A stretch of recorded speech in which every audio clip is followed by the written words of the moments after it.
കൊട നിനക്കു നൽകപ്പെടും. അള നിനക്കു അളക്കപ്പെടും. കൊട നിനക്കു നൽകപ്പെടും. അള നിനക്കു അളക്കപ്പെടും. അമർത്തി കുലുക്കി കവിയും ഈ വണ്ണം അതിനു പ്രതിഫലം പ്രാപിക്കുമേ. വിധവ കൊടുത്തതു അറിയാമോ? എളിയ വിധവ കൊടുത്തതു അറിയാമോ? 2 കാശ് തന്നാലായതു കൊടുത്തല്ലോ. അവൾ തന്നാലായതു കൊടുത്തല്ലോ. അതുപോൽ നീയും കൊട നിനക്കു നൽകപ്പെടും. അള നിനക്കു അളക്കപ്പെടും. കൊട നിനക്കു നൽകപ്പെടും. അള നിനക്കു അളക്കപ്പെടും. അമർത്തി കുലുക്കി കവിയും ഈ വണ്ണം അതിനു പ്രതിഫലം പ്രാപിക്കുമേ. ബാലൻ കൊടുത്തത് അറിയാമോ? ചെറുബാലൻ കൊടുത്തതു അറിയാമോ? 5 അപ്പം 2 മീന് ഉള്ളതു മുഴുവൻ കൊടുത്തല്ലോ. അവനുള്ളതു മുഴുവൻ കൊടുത്തല്ലോ. അതുപോൽ നീയും കൊട നിനക്കു നൽകപ്പെടും. അള നിനക്കു അളക്കപ്പെടും. കൊട നിനക്കു നൽകപ്പെടും. അള നിനക്കു അളക്കപ്പെടും. അമർത്തി കുലുക്കി കവിയും ഈ വണ്ണം അതിനു പ്രതിഫലം പ്രാപിക്കും. കർത്താവായ യേശു ക്രിസ്തുവിൻ്റെ നിസ്തുല്യ നാമത്തിൽ എല്ലാ പ്രിയ ശ്രോതാക്കൾക്കും ക്രിസ്തീയ വന്ദനം അറിയിക്കുകയാണ്. ഇന്നത്തെ നമ്മുടെ ചിന്തയ്ക്കായിട്ട് പ്രസിദ്ധപ്പെടാത്ത പേരുകളും അവരിലൂടെ നടന്ന ദൈവപ്രവൃത്തികൾ എന്നുള്ള വിഷയത്തെക്കുറിച്ച് ആണ് ചില കാര്യങ്ങൾ ഓർപ്പിക്കുന്നത്. വിശുദ്ധ ബൈബിളിൽ അനവധി പേരുടെ പ്രവൃത്തികളെക്കുറിച്ചും ദൈവം അവരിലൂടെ ചെയ്തിട്ടുള്ള പ്രവൃത്തിയെ പറ്റിയും പരാമർശിച്ചിട്ടുണ്ട്. എന്നാൽ എടുത്തു പറയാത്ത പേരുകളുള്ള വ്യക്തികളുണ്ട്. എങ്കിലും ദൈവപ്രവൃത്തികൾ അങ്ങനെയുള്ളവരെയും ിലൂടെയും ദൈവം കരങ്ങളിലെടുത്ത് ഉപയോഗപ്പെടുത്തിയിട്ടുണ്ട് എന്നുള്ളത് വ്യത്യസ്തമായ ഒരു ചിന്തയാണ്.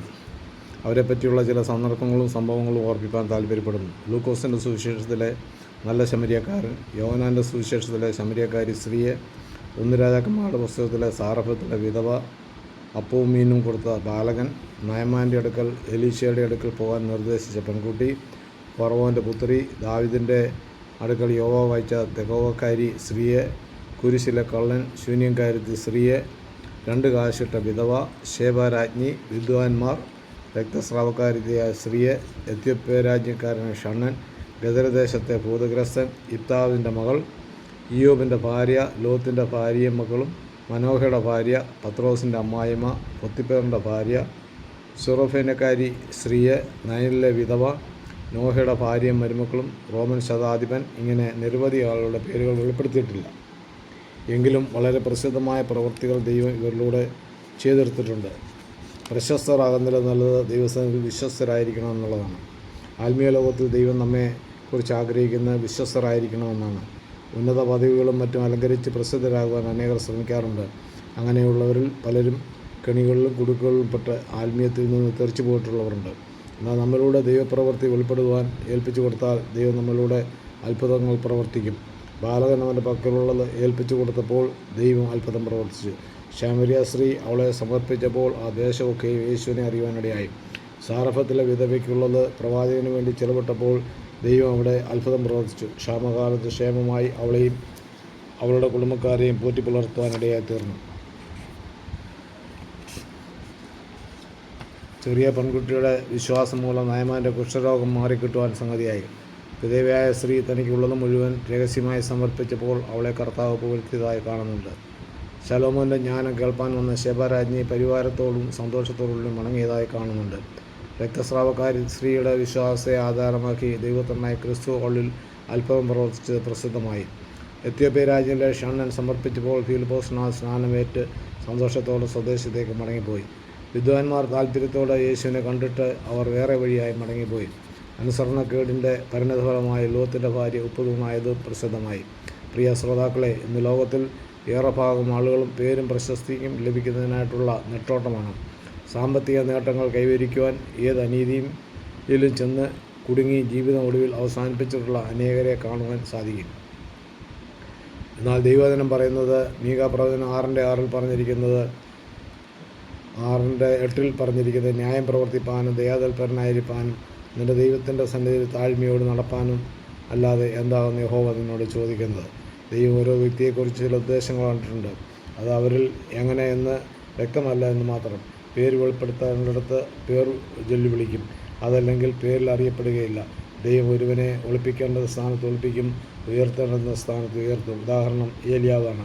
പേരീത്തോട്ടിൽ ഒളിപ്പിച്ചിരുത്തി പിന്നത്തേതിൽ കർമ്മയിൽ ഉയർത്തേണ്ട സമയത്ത് ഉയർത്തി. ഇതുപോലെ ഓരോ വ്യക്തിയെക്കുറിച്ച് ദൈവത്തിനൊരു പദ്ധതിയുണ്ട്. അത് എപ്രകാരം എന്ന് നാം അറിയുന്നില്ല. നിരാശപ്പെടേണ്ട കാര്യമില്ല. സ്വയപുകഴ്ചയ്ക്ക് വേണ്ടി എത്തപ്പെടേണ്ടതില്ല. ദൈവകരങ്ങളിൽ ഏൽപ്പിച്ചു കൊടുത്താൽ മാത്രം മതി. ദൈവവചനം പറയുന്നു, അവൻ നിങ്ങളെ തക്ക സമയത്ത് ഉയർത്തേണ്ടതിന് ദൈവത്തിൻ്റെ ബലമുള്ള കരങ്ങൾ താണിരിക്കുകയും. ദൈവമായ കർത്താവ് ഏവരെയും ഈ ചെറിയ ചിന്തയാൽ അനുഗ്രഹിക്കുമാറാകട്ടെ. തിരുവചന ഭാഗങ്ങൾ തുടർന്ന് ലഭിക്കുവാൻ ഈ വീഡിയോ ലൈക്ക് ചെയ്യുക, ഷെയർ ചെയ്യുക, സബ്സ്ക്രൈബ് ചെയ്ത് സപ്പോർട്ട് ചെയ്യുക. തുടർന്നുള്ള തിരുവചനങ്ങളുമായി നമുക്ക് വീണ്ടും കാണാം.